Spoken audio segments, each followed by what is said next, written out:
Good evening. This is Crime Classics. I am Thomas Hyland with another true story of crime. Listen. A crowd swarming over a field in France. Crowd, all ages.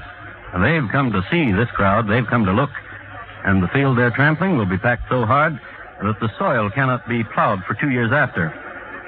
Closer now, to see if it were true, to see if the story were true. The story of horror about a mass grave, victims, murder victims buried together. Closer now, and finally, a man reaches a pit in the earth. Here! Tonight, my report to you on Baptiste Troppmann, killer of many. Crime Classics, a series of true crime stories taken from the records and newspapers of every land, from every time. Your host each week, Mr. Thomas Hyland, connoisseur of crime, student of violence, and teller of murders. Now, once again, Mr. Thomas Hyland.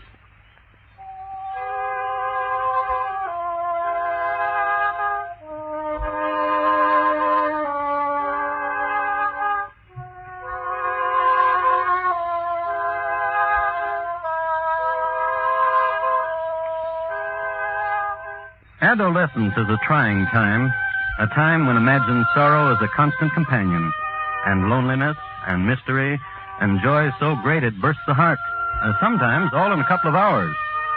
Youth reacts to it varyingly, mostly by writing poems, talking to the moon, rejecting, accepting, dancing, fleeing, getting caught, falling in love, and generally being miserable. Well, Jean-Baptiste Troppmann had a more difficult time with adolescence than most. For example, on the morning of April 3, 1865, when Jean was 16 years old, he had an argument with his brother in his father's factory. Brother! Stupid brother! Dog brother! Why am I cursed with such a brother as you? With a hammer against his brother's face. While the factory hands watched in amazement at such a temper, since Jean's brother had only accidentally spilled a small can of oil, after which his brother never looked quite the same. And when Jean was 16 and a half years old, he was standing on the second floor landing with his father. Father! Stupid father! Dog father! Why am I cursed with such a father as you? And the elder Troppmann was carried to a hospital where he was treated for concussion and contusions and released 4 days later. It should be said that after this, the elder man never got on steps with his son again. And next spring, when young Jean-Baptiste was walking along the banks of the river, wondering about adolescent things in general, he came across a man of 40 perhaps, with a knapsack, a hiker. Hello. Hello. I've never seen you around here before. Well, I've never been in these parts. What do you think of our countryside? Beautiful. Had I known before how beautiful, I would not have remained city pimp these years, but would have walked down to your countryside before. Are you from Paris? Yes. How is it in Paris? Teeming, dirty. This is your home, that village, these fields? Tell me of Paris.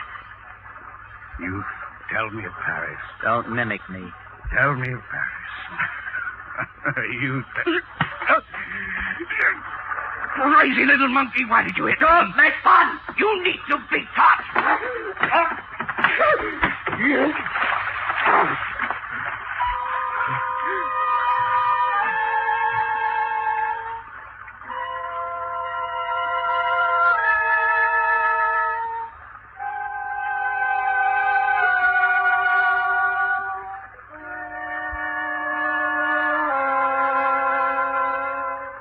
And held the man's head under the water and drowned him, and let the river's swift current carry the man away. And Jean-Baptiste was lucky. The man was washed away to sea and never found. Then walked home and kissed his mother and let her ruffle his hair. Then went straight away to his chemicals. He liked to mix poisons. The properties of prussic acid in particular fascinated him. He was pale-complexioned, wiry, and kind of spidery in his movements. And one day he went to Paris on a mission for his father. And there he met a Monsieur Jean Pain. To the Emperor Louis Napoleon. To the Emperor. Oh, waiter. More champagne. I must tell you, Monsieur Kent. Oh, then do. Tell me what. What a pleasure it is to meet a man as sophisticated and as wise as you. Oh, zut. That we have become friends through a chance meeting is fortunate to me. You are a good lad. Jean, Yes? how old are you? 19? Half my age. I could be your father. Jean, Yes? let me tell you. I have a son nearly of your years, Gustave, and he is a dolt. Oh, this is my misfortune, Jean, because a man wishes most that his firstborn be a son, and his son be a joy. If my son would have been such as you, Jean, it would have been a joy. Monsieur, Eh? how did you become rich, monsieur? No. Hard work, application, and a small factory for brush making in Roubaix. You were an intelligent man. No. Hard work, application. And this is what I must do to rise above my own poverty? Not you, Jean. You are clever. There's a quickness about you. You have imagination. And you will be rich. As rich as you? Oh, richer. Monsieur, Eh? I have a plan. I have a plan, monsieur, and I wish to interest you in it. Oh, what sort of plan? Of money, of wealth, for myself and for you. My friend and my counselor. Tell me of it. I've already told you of money, of wealth. Invest a small amount of money. The returns, fabulous. And soon you will tell me of it? Soon. Aha. I drink again to our friendship, Jean. Lasting and good. Oh, yes.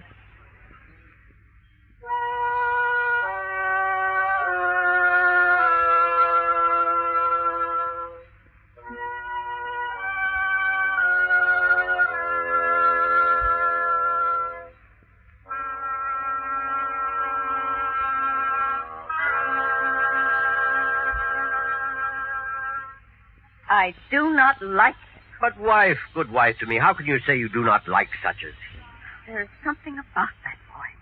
There is an evil to him. Evil?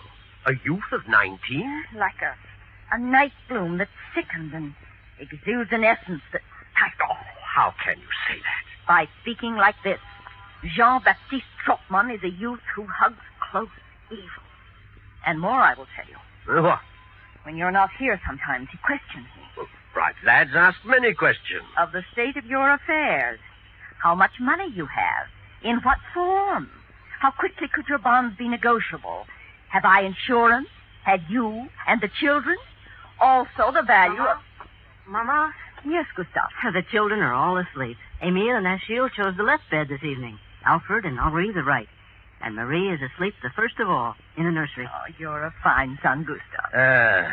Gustav, Yes, Papa? next year is your birthday, and you'll be 18 years of age. That is true, Papa. Tell me, son, what do you think about Henrietta? Tell your father what you think about Gustave. Playing games. Very good. What kind of game? Oh, with sticks and balls and running and jumping high into the air. Oh. And what else do you think about? My house and my mama. And my brothers and my sisters. What about them? Mama? Leave him alone. Gustav, Yes, Papa? do you ever think about the world of business? Run along, Gustav. Find a stick and a ball and jump high into the air. Mama. Go. Why are you so cruel to your firstborn? Because I know a young man but a year older than he. Whose name is Jean-Baptiste Troppmann? Whose name is Jean-Baptiste Troppmann. Though the name may be a thorn to you, it's a name for you to remember. For this boy, this clever boy, already has a scheme to make us richer. As rich as kings. What plan? Oh, I told you would prattle it all about. Nevertheless, it is a plan, such a plan as you never dreamed of. A magnificent conception of a plan. And by a boy barely 19 years old. Oh, would that he were my son. Then I should not have been his mother.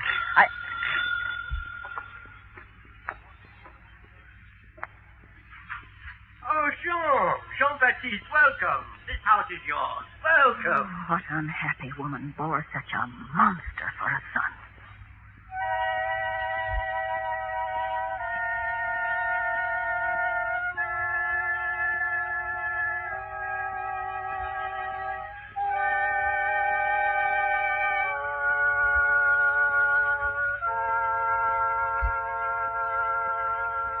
The woman who bore such a monster for a son was named Madame Troppmann, and she was not unhappy. She loved her son dearly and thought him a fine youth, and was sure that in time he would bring her much joy. On the other hand, Madame Kank knew Jean-Baptiste for what he was. But what she didn't know was that he would bring her death. And the next morning... But where are you going? To the fields of Pantin, and a place there, a chateau. But why? But the boy's plan. The boy's plan, which necessitated hiring a carriage and the drive out of Paris and into the countryside and into the nighttime. And the talk then. The Chateau Bernier. Aha! Tell me the rest of it. They will be there. Huh? Who? The counterfeiters. Counterfeiters. They've brought machinery and plates of such exquisite craftsmanship. And all the money we can possibly use forever. We shall make it. And we must pay them but 5,000 francs. You have brought 5,000 francs? Oh, yes. Drink. Drink of my wine. Yes. Ah, yes. We'll be princes of fabulous wealth. What's the matter? I'll stop the carriage. How do you feel? Cramp. Come, we'll walk. It will ease the pain, the cramp.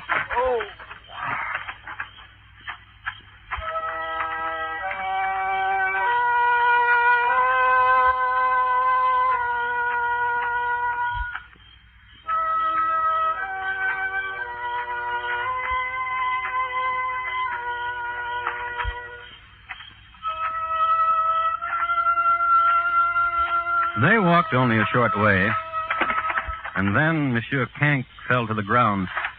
Jean hurried immediately back to the carriage, obtained a shovel he had lashed to its understructure, and dug a hole, and put Monsieur Kank in it, and packed down the earth. If Monsieur Kank wasn't dead when he fell, he was now.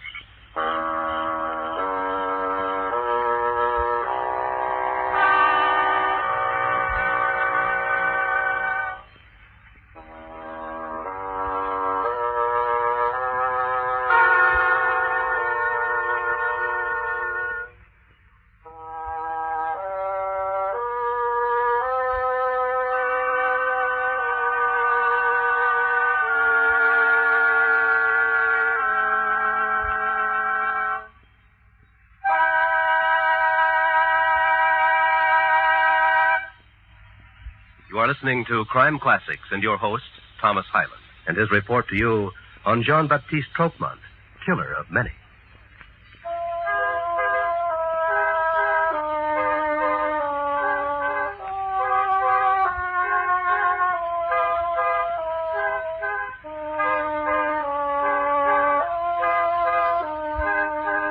It was France. It was the Second Empire. Louis Napoleon was on the throne, and the Empress Eugénie. Those of dexterity and imagination were inventing machines, and all of Europe was in an economic upheaval caused by mechanical contrivances cleverly put together. It was the era of the speculator, the money adventurer, the exploiter. For the youth of the time, there was the opportunity for wealth beyond dreams, or poverty on the same level. And the youth of the time was Jean-Baptiste Troppmann, a youth of vision, a youth of ambition. He had a plan. Massacre the Kank family and assume identity of Jean Kank. Take his wealth and go to America. There were 8 members of the Kank family, and when we pick him up in the fall of 1868, he had only killed one, the father. One day, Jean-Baptiste wrote a letter to Madame Kank. My dearest wife, I have hurt my hand, and therefore have asked my esteemed friend Jean-Baptiste Troppmann to write this letter to you. I am here in the pension of Madame Bourget in the village of Ferney. How I miss you. How I miss my dear family. Are the 6 children too much of a travail without me? Let you and the rest content with the knowledge that our plans flourish, and soon, soon, dearest wife, we will be very rich. Very, very rich. Now, here is what you must do. Send our oldest boy, Gustave, to me for a twofold purpose. There is work for him here with a future. and he should bring with him 5,000 francs, which is needed immediately for expenses. Your faithful husband, Jean Canque.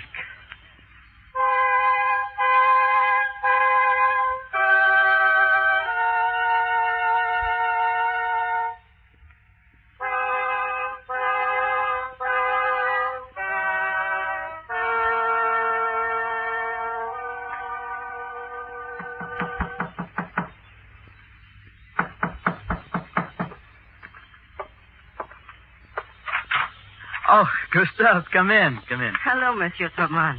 Good evening. Well, and how was your journey down from Paris? Oh, very good, thank you. Where is Papa? I will take you to him presently. I would like to see him now. I've missed him. Gustave, Yes? did your mama give you anything for your papa? Some cakes. I have them here in my satchel. Cakes? Is that all? And an envelope, Which is right there in your satchel. which is right here in my pocket. Ah. Sewn to the inside. Oh, you have a clever mother. Come, Gustave, I will take you to your father.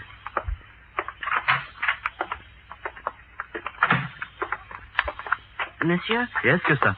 my father wrote a letter and said there was work for me. Actually, there are 2 jobs available to you. Hmm? 2 jobs. One right down there at the pier. Can you swim? Oh, no. Oh, well, then you would not be suitable for this one job, for it has to do with piers and boats. But you do sums, Gustave. Oh, simple sums. Good. Monsieur, Yes? what is my father doing now? Put a step away. That shack where the winch is. Oh, I shall be very happy to... Monsieur!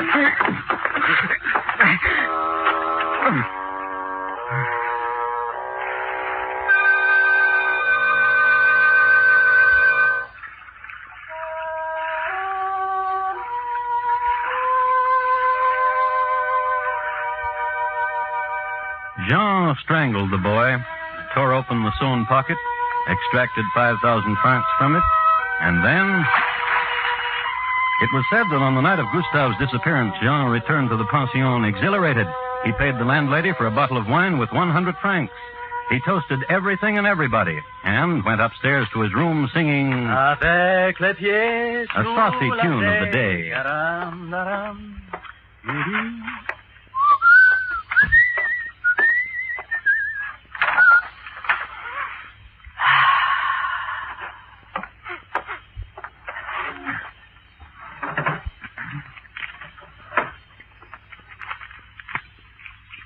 My dear wife, our son Gustave has arrived and has a fine situation. The time has come to disclose to you my secret, but I cannot leave this place. Therefore, all of you must come here for 2 or 3 days.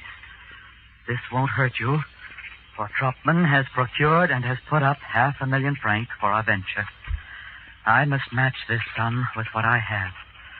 Thus, dear wife, I petition you to procure all our assets from the bank and bring them to me. Also, in order to complete legal documents, I must have vital papers and records, our birth and marriage certificates, and those of our children. If I should not meet you at the train, it is because of the press of business. I have given all explanations to Troppmann. He will explain everything to you. You must do everything he tells you. Your faithful husband, Jean Canque.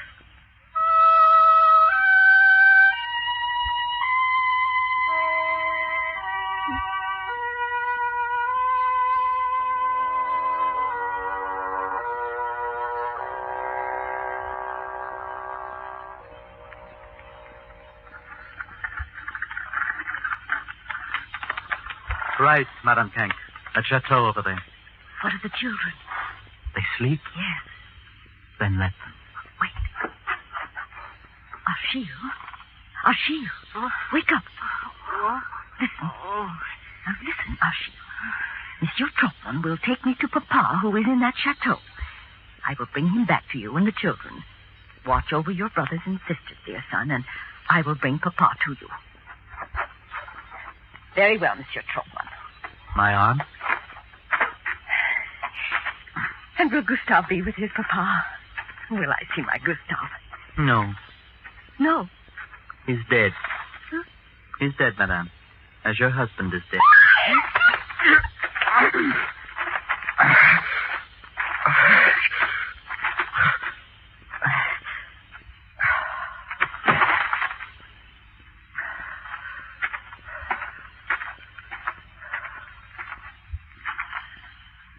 Achille?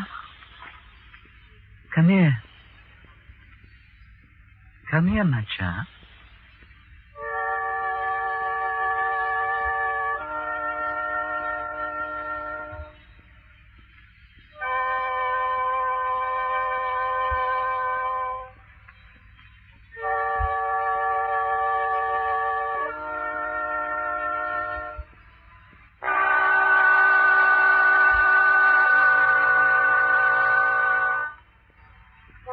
Some time later, a farmhand was walking across the fields. He saw some freshly turned earth and investigated.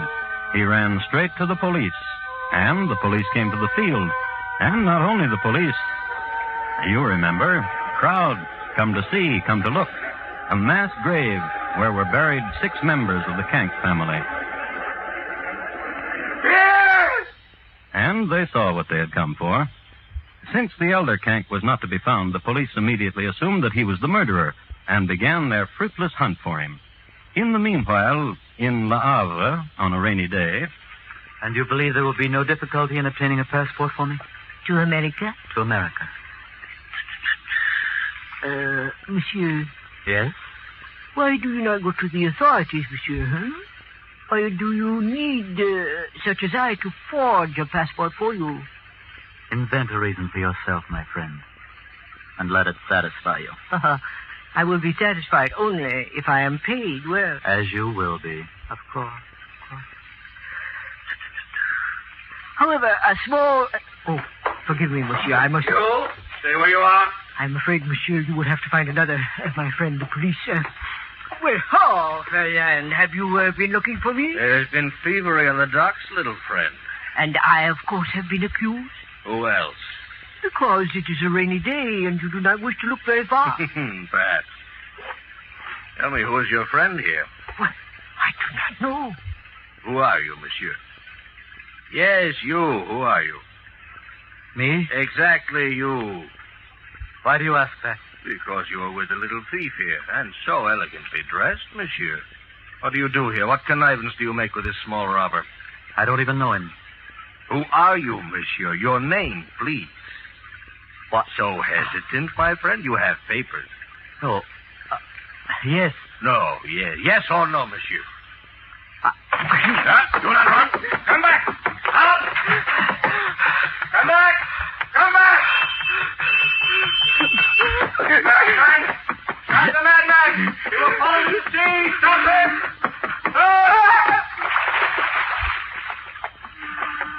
Oh, madman. To jump in the ocean. I should let you drown. However... Do not fight me, monsieur. Let me die. Let me die. Let me die. Let me die.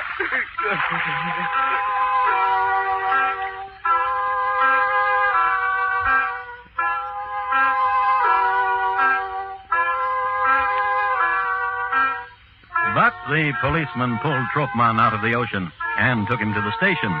Here they put blankets about him and fed him hot soup because suddenly he was an important man. And because his papers, however damp, attested him to be Jean Kank, and Jean Kank was wanted by every policeman in France for the slaughter of his family, including Gustave, who'd been found drowned. I'm not Jean Kank. Oh, then who are you? Not Jean Kank. How did you get his papers? Kank gave them to me. Where is he then? Do not know. Who are you? Not Jean Kank. But who? Jean Baptiste Troppmann. Where is Kank? Listen, he's dead. He's dead. And he's been murdered. He's murdered. And... Yeah? I murdered him. And his family? I helped murder them. Help? There were others. What others? I do not know. But you were there. Yes. And the Kank family is dead. Massacred. All of them.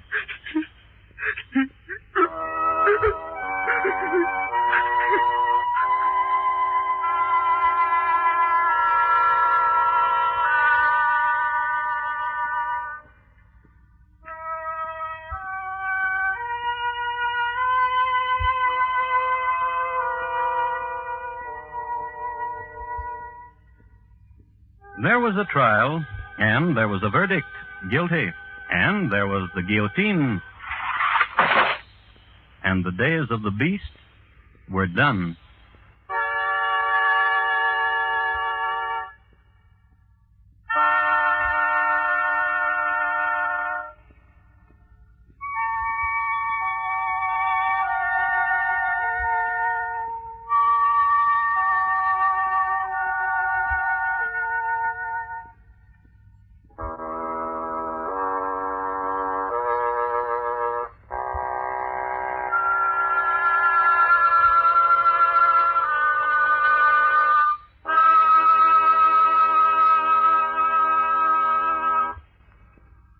In just a moment, Thomas Hyland will tell you about next week's crime classic.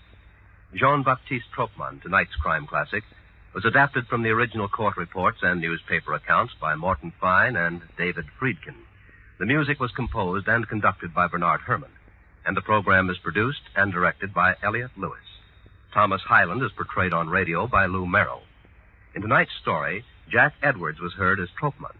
Featured in the cast were Irene Tedrow, Larry Dobkin, Joseph Kearns, Junius Matthews, Kurt Martell, and Dix Davis. Bob Lamont speaking. Here again is Thomas Hyland. Next week, the story of a boy from the island of Malta who went to sea in the year 1821. And when he'd gotten just off the Canary Islands, he thought of a wonderful way to make some money quickly. It's listed in my files as the good ship Jane, why she became flotsam.